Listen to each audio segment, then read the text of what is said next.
नमस्कार सांग मैंने जय जगन्नाथ गुड मॉर्निंग। चलत आज देखा मो सकाळु आज दिनटा मोर केमी बीतला। चलत देखते मुझे सकाळु उठीगली देन उठा तो इच्छा हो नाला ड्यूटी तो जावाक पड़ो तेणुक उठिकी ठाकुर को मुझे रखी देखूँ ठाकुर को मुझे रखी तो मु ठाकुर को प्रणाम कली। प्रणाम करके मुझे चलली वाशरूम को जाकि मुझे फेस वाश करदेली। मु एक्चुअली यही लोटस गोटे फेस वाश यूज करे देखो मुझे देखा फेस वाशटा मुझे यूज करे। तापर मु गाधेवाई जी गाधी सारापर निजे कि निजपाई टिफिन रेडी करी खाଇବା बनवार अच्छे। आजकल आज बहुत काम अच्छी आज भी आमर गणेश भसाणी थिला तो मत जल्दी जल्दी ड्यूटी काम सारिकी पुणी जावाक हम। चलो मुझे सब दिन पूरा ब्लॉगर वीडियो देखेबी आपण मानक बहुत मजा लगे देखु। देन मु गाधे सारिकी रेडी हो गली आसली जावाई कि टिके फ्रेश हो गली ड्रेस चेंज करदेली। देन जेहेतु बाहर वर्षा हो तो से कि मु घरे ही मो रूम रे ही झरका पाखे खरा बाजुला तो झरका पाखे ही मोर सब ड्रेस सुखेदेली। सुखे सारिकी देन मु चलिली मोटे बेडसीट फेडसीट सजाड़ी देली सजाड़ी देकी रूम टे परिष्कार करदेली। देखो रूम देखा देखो परिष्कार करदेली। देन मुझे टे बादाम सिझेली तो मुझे जाइली टिफिन टिफिन वर्षा हो जेहेतु तो छता नहीं कि जावाक पड़ो तो छता नहीं गली। देन मु रेडी हेली ड्यूटी जावाई कि यहाँ लोटस क्रीमटा मुझे क्रीमटा यूज करे। देन मु रेडी होती जावाई कि ये क्रीम बास्नाटा मत एक्चुअली बहुत भल लगे। आपण मैंने कौन यूज करती आपण मैंने कमेंट सेक्शन में जनइबे। देन मत रेडी होगी टिफिन रेडी करदेली और रूम आज खाଇବା तो किसी बनई नी बाकी पखाड़ थी आलू तो सिझे देती बाकी आसला आउ जहाँ बनईबी शाग टे एमती आचार एमती सब बनई देती बस खाईदेवी कारण आज मत जल्दी जल्दी जीवार था आज कम बहुत अच्छे तो से जल्दी जल्दी रेडी हो जाऊँ जावाई देखो ये क्रीम फ्रेम लगेदेली बस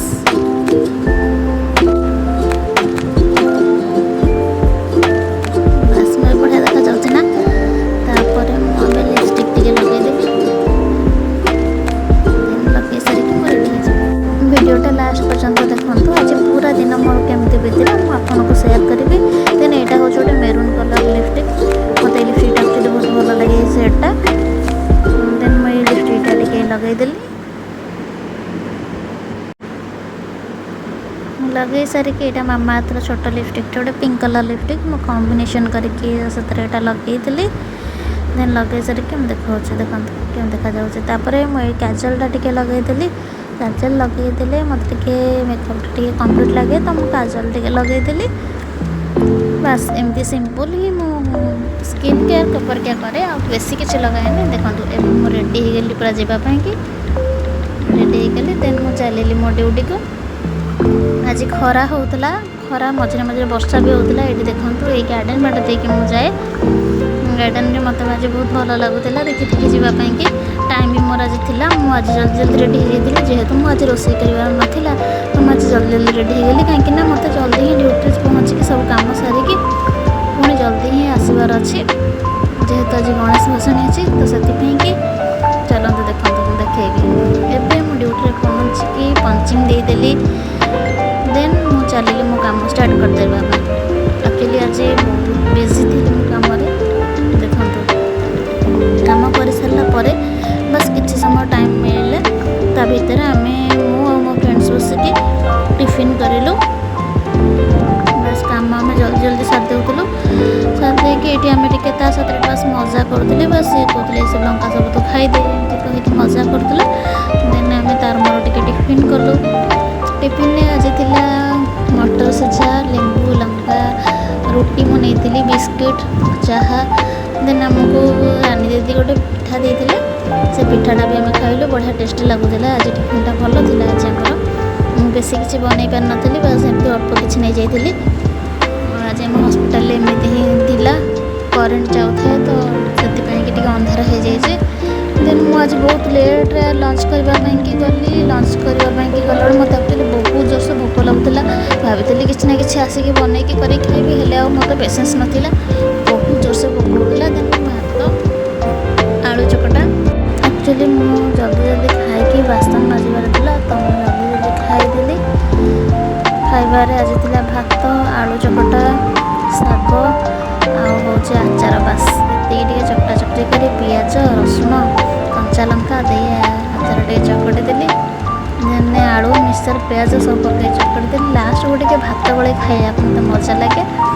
ଦେନ୍ ମୁଁ ବାସନ ମାଜିବା ପାଇଁ ଗଲି, ଏଇ ଯୋଗୁଁ ହିଁ ସବୁ କାମ କରିବାକୁ ପଡ଼ିବ ଏକା ରହିଲେ। ତ ଆସିଲା ବେଳେ ଆଉ ପୁଣି ବାସନ ପଡ଼ିଥିବ, ଆଉ ପେସେନ୍ସ ନଥିବ ତାକୁ ମାଜିବା ପାଇଁ। ଦେନ୍ ଡ୍ୟୁଟି ସରିଲା, ଆମେ 2 ଜଣ ଚାଲିଲୁ ଗଣେଶ ଭସାଣି ଯିବା ପାଇଁକି, ରେଡ଼ି ହେବା ପାଇଁକି। ଦେନ୍ ଆମେ ସମସ୍ତେ ରେଡ଼ି ହେଉଥିଲୁ ଗଣେଶ ଭସାଣି ଯିବା ପାଇଁକି।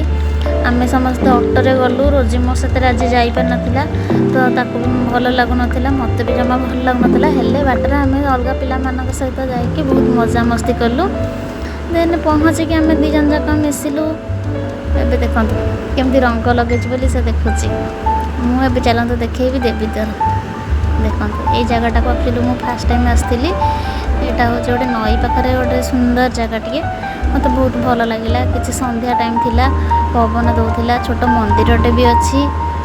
ଆଉ ପିଲାମାନେ ସମସ୍ତେ ମଜାମସ୍ତି କଲେ, ଆମେ ବି 2 ଜଣ ଯାକ ବହୁତ ମଜା କଲୁ। ତାପରେ ମୁଁ ଚାଲିଲି ଟିକେ ପାଣି ଭିତରକୁ, ସମସ୍ତେ ଯେହେତୁ ପାଣିରେ ଟିକେ ମଜା କରୁଥିଲେ ତ ମୋତେ ବି ଇଚ୍ଛା ହେଲା ଯିବା ପାଇଁକି, ତ ମୁଁ ବି ଗଲି। ଦେନ୍ ଚାଲନ୍ତୁ ମୁଁ ଆଜି ଦେଖେଇବି ଯେ ଆମର ଗଣେଶ ଭସାଣି ଆମେ କରୁଥିଲୁ। ଆମ ସାଥିରେ ଆଉ ଜଣେ ବି ଗଣେଶ ଭସାଣି କରୁଥିଲେ। ଆଉ ଚାଲନ୍ତୁ ଯିବା। ଏଇଠି ପିଲାମାନେ ତାଙ୍କର ଗାଧେଇଲେ ଯାଇକି, ଇଭିନିଂ ଟାଇମ୍ ଥିଲା, ହେଲେ ସମସ୍ତେ ହୋଲି ହେଇଯାଇଥିଲେ ନା, ତ ସେଥିପାଇଁକି ଯାଇକି ଗାଧେଇଲେ। ଏଇଠି ଆଉ ଗୋଟେ ଗଣେଶଙ୍କର ଭସାଣି ହେଉଥିଲା, ଆମେ ବାବାଙ୍କୁ ପ୍ରଣାମ କଲୁ। ଦେନ୍ ଆସିଲା ବେଳେ ଏମିତି ବାଟରେ ଥିଲା, ତାପରେ ମୁଁ ଆସିଲା ବେଳେ ଆଉ ରୋଷେଇ କରିବାକୁ ପେସେନ୍ସ ନଥିଲା, ତ ମୁଁ ବାହାରୁ କିଛି ଖାଇବା ନେଇକି ପଳେଇ ଆସିଥିଲି, ଦୋସା ମୋମୋଜ୍ ବା ସେଇ ସବୁ ନେଇକି ପଳେଇ